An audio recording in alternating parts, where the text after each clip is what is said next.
Buenas noches, Diego. En esta oportunidad, mi grupo y yo vamos a presentar nuestra tarea académica.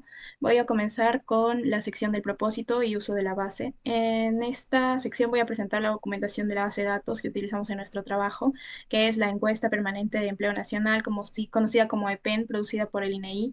La EPEN es el proyecto estadístico más grande del Sistema Estadístico Nacional Peruano y la primera encuesta especializada de empleo a nivel nacional. Su finalidad es suministrar información mensual, trimestral y anual sobre el mercado laboral, los niveles de empleo, desempleo e ingresos, tanto a nivel nacional como en las principales ciudades del país. En cuanto a la población objetivo y cobertura, la población objetiva son los residentes habituales de 14 años a más en viviendas particulares, que excluye a quienes viven en viviendas colectivas como cuarteles, conventos o internados.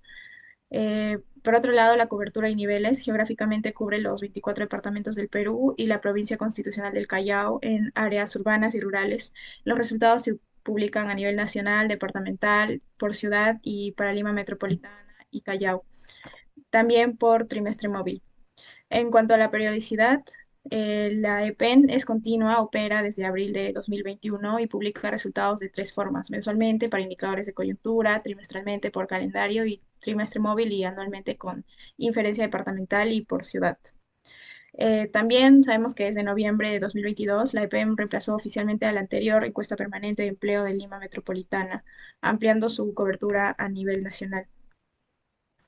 Am, Ahora abordaremos los temas y variables principales. El cuestionario abarca cuatro módulos: la carátula con tres preguntas de identificación, características del hogar con 9 a 10 preguntas según el año, el módulo de empleo con 86 preguntas en 2022 y 93 en 2025, que cubre condición de actividad, ocupación, ingresos, educación, migración y etnicidad, y el módulo de PEN 2 de ingresos independientes con 22 preguntas.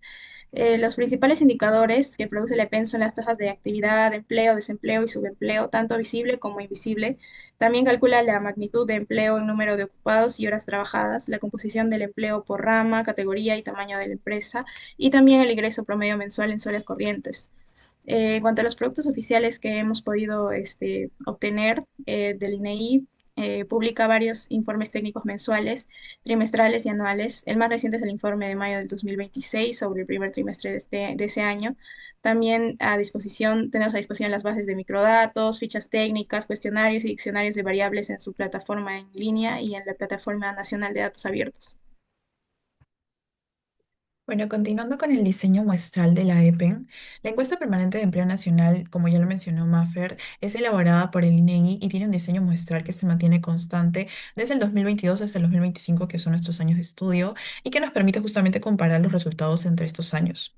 Ahora, ¿qué tipo de diseño tiene la base? Es probabilístico, lo que significa que las unidades se seleccionan aleatoriamente y podemos hacer inferencias sobre la población. Es estratificado implícitamente porque antes de seleccionar se divide a la población en estratos para mejorar su representatividad.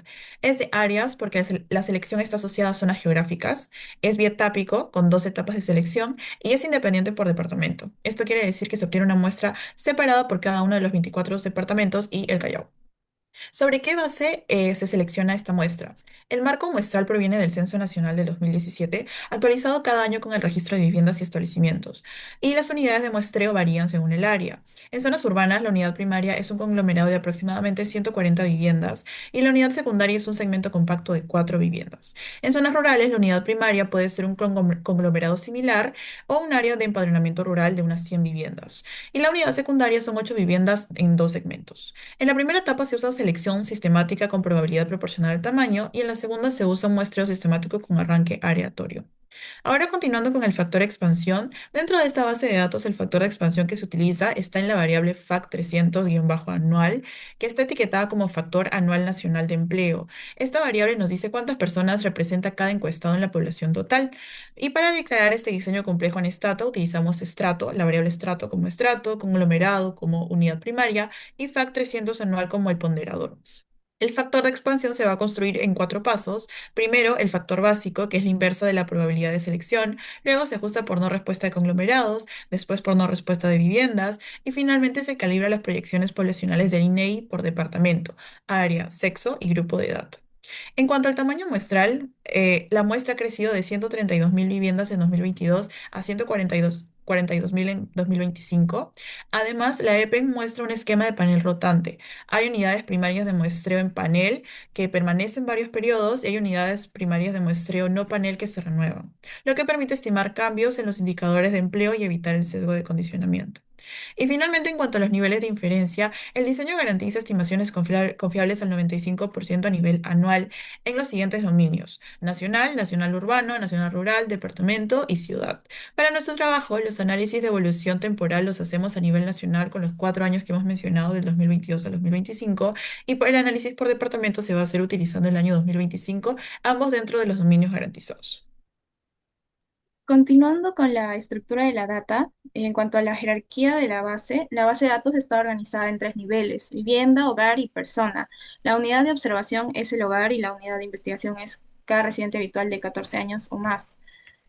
En cuanto al diseño muestral, es estratificado, probabilístico y bietápico, con un nivel de confianza del 95%. La muestra fue de 132.704 viviendas en 31.453 segmentos en 2022 y creció a 138.380 viviendas en 2024. El marco muestral se basa en el Censo de Población y Vivienda de 2017 con georreferenciación de todas las viviendas seleccionadas. En cuanto al punto 5, informante y operación de campo, ¿quién responde? Los informantes son los propios residentes habituales de 14 años o más, entrevistados de manera directa. Y también se incluye a trabajadores del hogar con cama dentro e integrantes de pensiones familiares. La modalidad principal es presencial con tableta digital. Cuando no es posible, se usa entrevista telefónica o videollamada y cada entrevistador cubre de 4 viviendas semanales en zona urbana y 8 en zona rural. Para Lima de Metropolitana en 2025, el equipo fue de 2 coordinadores, 10 supervisores y 30 entrevistadores. Eh, en cuanto a la magnitud del cuestionario, la EPEN tiene dos formularios. El uno es el cuestionario principal, pasó de 98 preguntas en 2022 a 106 en 2025. Ese crecimiento se debe principalmente al módulo de empleo, que incorporó preguntas sobre tipo y duración de contrato y variables alineadas con la Conferencia Internacional de Estadísticas del Trabajo. Y el 2, el EPEN 2, de 22 preguntas sobre ingresos independientes, no tuvo cambios. Ahora, respecto a la sección de construcción de los dos indicadores que hemos decidido, estos fueron basados en los microdatos del EPEN apilado del año 2022 al año 2025, que suman alrededor de 1.825.000 observaciones en total. Para ello, antes de iniciar los cuatro pasos de esta parte, realicemos un paso preliminar anterior, que era básicamente la carga y ampliación de los 4 años. Debido a que todo este proceso tomaba demasiado tiempo, decidimos por ello realizar eh, correr el do file desde un inicio para que luego el video no se prolongue demasiado tiempo. Entonces, una vez explicado este paso previo que realizamos, ahora sí empezando con el paso 4.1, que es básicamente la preparación y aplicación de filtros. Antes de calcular los indicadores, hicimos dos pasos previos. Como dije antes, primero hemos etiquetado el OQP 300, que es la condición de la actividad. Es 1 para ocupado, 2 para desocupados, 3 para alguien inactivo y 4 para aquellos que son menores de 14 años. Ahora, esto no cambia los datos, pero hace las tablas de salida más legibles. Por otro lado, también ocurre que nosotros hemos hecho declarar el diseño muestral con Sysbet, es decir, el conglomerado como PSU, el estrato como una variable de estratificación y FAC300-abajo anual como ponderador. Esto es pertinente porque la EPEN es estratificada y bietápica. Sin haber declarado esto, pudo haber ocurrido que los errores estándares fuesen incorrectos y las estimaciones no representarían correctamente la población. Respecto ahora al primer indicador, esta es la tasa de desempleo, el cual de mide la proporción de la población económicamente activa que se encuentra desocupada, es decir, que no tiene empleo pero lo busca activamente. Ahora, la fórmula es básicamente es desocupado sobre la PA multiplicado por 100, donde PA son los ocupados más los desocupados. En este caso, de forma más técnica, pues el universo son los residentes habituales de 14 años a más que forman parte de la PA, correspondiente al OQP 300, que son iguales a 1 o 2. Los inactivos y menores quedan fuera porque pues no buscan trabajo activamente y no son parte de la PA por definición.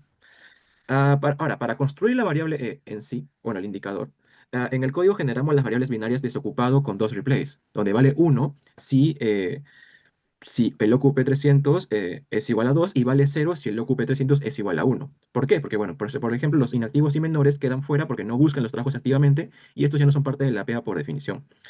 Además que, bueno, los inactivos y menores, como dije, también ocurre que quedan como missing, intencionalmente porque al poner la condición de if OQP 300 menor o igual que 2, ocurre que Stata los excluye automáticamente del cálculo sin la necesidad de borrar observaciones. Y esto lo hacemos porque, bueno, nos va a permitir luego reutilizar estos mismos datos, o bueno, esta base íntegra en el segundo indicador. Luego lo que realizamos es, bueno, corremos LSBmin dos veces, una a nivel nacional, año por año dentro de los for values, donde el coeficiente que arroja es directamente la proporción la proporción y luego se multiplica por 100 para obtener el porcentaje. Y el segundo ya es con un over CDD, donde se obtiene la desagregación departamental por cada año. Y ese también, bueno, dentro de for values. Y bueno, finalmente ya como para poder complementar en la siguiente parte, pues exportamos el insumo que usará luego mi compañero Robinho en el gráfico, donde corremos un solo envy con el over que agrupa simultáneamente por departamento y año. Luego guardamos lo que corresponde a la matriz en el archivo y exportamos el SB. Ahora, antes de entrar al segundo indicador, vale la pena mencionar que un detalle es que en la codificación, si bien aparece el valor 7 que corresponde al valor de Callao, ocurre que en la publicación departamental del INEI, este se agrupa metodológicamente las observaciones de Callao dentro del código 5 que alude a Lima, por lo que luego este valor no aparece y los resultados departamentales tienen exactamente 24 dominios en lugar de 25. Sobre el segundo indicador, básicamente este es la tasa de empleo informal, que mide la proporción de los ocupados cuyo empleo es informal, entendiendo por informal a quienes trabajan sin protección social, pertinente. La fórmula es básicamente ocupados informales sobre total de ocupados multiplicado por 100. El universo aquí ya cambia un poco respecto al caso anterior, ya que no es la pega, sino solo los ocupados, es decir, ocupe 300 igual a 1. Esta diferencia del universo es parte de lo que hace que los dos indicadores conceptualmente sean distintos. Luego en el código que hacemos, pues generamos la variable binaria informal también con los dos replays. Vale 1 si informal-p es igual a 1 y el individuo está ocupado. Y vale 0 si el informal p-2 guión p es igual a 2 y está ocupado. Ahora, la condición que van a ver ahí, que básicamente ocupe 300 igual a 1 en ambos replays, es crucial porque asegura que la variable solo se define para ocupados y que los demás quedan como missing, siendo así excluidos automáticamente al condicionar el if ocupe 300 igual a 1. Una decisión que también consideramos muy pertinente fue usar el informe guión abajo p tal como viene en la construcción de la regla de Liney, porque en lugar de poder replicarla manualmente, ocurre que pues, la razón es metodológica, porque informe-p sigue la decisión oficial del INEI, lo que garantiza luego la comparabilidad directa con sus boletines en la validación cara Robinho. Dicho ello, bueno, quedan así los dos indicadores construidos y exportamos los resultados para la visualización. A continuación, mi compañero pues, presenta los gráficos y la validación con las cifras oficiales del INEI. Gracias, Adrián. Bueno, ahora, Diego, vamos a hablar acerca de la visualización de resultados. Como ya Adrián había tenido para esta parte, ya teníamos todo listo con los archivos CSV. Entonces lo que pasamos fue a hacer un import de estos archivos CSV, de estas matrices que nos tenía preparadas. Y realmente lo que hicimos fue filtrarlas, limpiarlas, porque como tal el comando stop y stop no nos da como tal una tabla armada. Entonces, filtrarla nuevamente, pero no es algo muy complicado, simplemente lo que hicimos fue ordenarla más que todo y filtrar ciertos valores para que pueda quedarnos en función a parámetros, digamos, que puedan ser reconocibles. Con respecto a los departamentos, lo que hicimos fue, como al hacer el staff, el nombre del país, del departamento no aparece. Lo que hicimos fue crear una nueva variable y asociar etiquetas a cada uno de esos números para que pues pueda figurar el nombre de cada uno. Y nótese que, como dijo Adrián, se está excluyendo el Callao, que sería el número 7, y de hecho está en el código, pero no sale realmente en la base de datos final porque no hay datos para eso, ¿no? Entonces, continuamos con el etiquetado, creamos la nueva variable, y después de eso pasamos a hacer un filtrado y creamos el gráfico de barras. También nótese que hemos creado un label a cada variable que hemos tenido hasta el momento para pues, que se haga un poco más entendible el análisis de la base. Hemos creado una variable tanto para la tasa de desempleo en porcentaje, que va a ser la que vamos a utilizar en el gráfico, y en índice, digamos, en 0 punto y tanto. Entonces pasamos a hacer el gráfico, el primero. Le hemos hecho un diseño diferente al que solemos usar en nuestros trabajos. Y bueno, aquí está. Hemos utilizado una segregación realmente por departamentos para que de alguna manera solemos enfocarnos en qué países, bueno, qué departamentos en este caso son los que tienen mayor índice de desempleo y cómo realmente es que se puede, o sea, en base a alguien que posiblemente quisiera evaluar políticas públicas que puedan mejorar el desempleo, sería bueno que alguien se enfoque realmente en estos países, en estos departamentos que lideran este ranking que hemos armado, ¿no? Y bueno, eso con respecto al primer gráfico. Ahora, con respecto al segundo gráfico, hemos decidido tomar la tasa de informalidad, pero a nivel temporal desde el año 2022 hasta el año 2025. Nuevamente lo que hemos hecho ahora, como para la parte anterior hemos utilizado la tabla generada con los valores del 2025, digamos ya segmentada, ya fraccionada, lo que hemos hecho ahora es trabajar sobre la base o sobre el archivo exportado CSV, pero que contenía los datos de todos los años, desde el 2022 hasta 2024 y por departamentos. Entonces, acá hemos hecho un filtro, digamos, más exhausto para poder hacer un filtrado primero que hemos ordenado la base de datos, luego el filtrado que hemos hecho, pues básicamente hemos hecho un collapse una vez todos los datos estén ordenados y hemos colapsado toda la base de datos eh, por años, digamos, ¿no? Y nos hemos quedado con los valores que realmente importaban en ambos casos, para ambas gráficas, que serían pues las medias que te arroja por año, ¿no? Entonces, una vez con esas medias por año, también les asignamos etiquetas, bueno, todo eso viene dentro de la limpieza y nos queda realmente la segunda gráfica que vamos a presentar. Esta segunda gráfica también incluye una línea de tendencia, la cual está describiendo un decrecimiento en la tasa de desempleo informal. Recordemos que de 2020 acá la informalidad aumentó por la pandemia. 2023 se agravó un poco por la recesión que tuvimos. Entonces, pese a eso, hemos tenido muy buenos índices de decrecimiento de informalidad. Ahora, ¿cómo podemos reflejar esto con los datos oficiales que nos da el INEI? Bueno, el INEI como tal lanza boletines y todo eso que ya hemos mencionado hace un momento y realmente diferimos un poco en tanto a esas cifras, pero vamos a explicar realmente el porqué. Ahora, con respecto al indicador ese de aquí de informalidad, el INEI en el informe del Compendio Estadístico 2025 exactamente nos dice que en 2022 hubo 74% de informalidad, en 2023 71.10, en 2024 70.09. Ahora, con respecto a nuestro gráfico, quizá puede ser diferente, pero realmente lo que está pasando, y para esto creo que sería bueno de revisar el gráfico anterior también, porque el promedio del gráfico anterior es bueno, si no tomamos el Callao, es de 4.5495 aproximadamente. Según la cifra reportada por el INEI, es 4.9 para el año 2025 en el informe técnico del empleo nacional. Pero, ¿por qué está ocurriendo esto? ¿Por qué diferimos en tanto a los indicadores? Y es que lo que pasa es que al utilizar los archivos CSV, lo que hace el comando stop es generar la tabla, pero redondeando las cifras. Entonces, por esto es que ocurre cierta variación en tanto las cifras oficiales del INEI y las cifras que hemos generado. Pero esto no necesariamente quiere decir que hemos hecho un mal procedimiento, sino que simplemente pues es un tema de redondeo por decimales, es que nos arroja esto. Y bueno, como conclusiones, creo que podríamos empezar por aquí, y es que si bien los archivos CSV que hemos generado nos han simplificado el trabajo, también es importante utilizar la mayor cantidad de decimales posibles. Sin embargo, también podemos ver que la estimación que hemos generado nosotros y la estimación que ha generado INEI es correcta al decir que existe un decrecimiento en la tasa de desempleo informal y que pues Tumbes se encuentra entre las ciudades con mayor índice de desempleo, ¿no?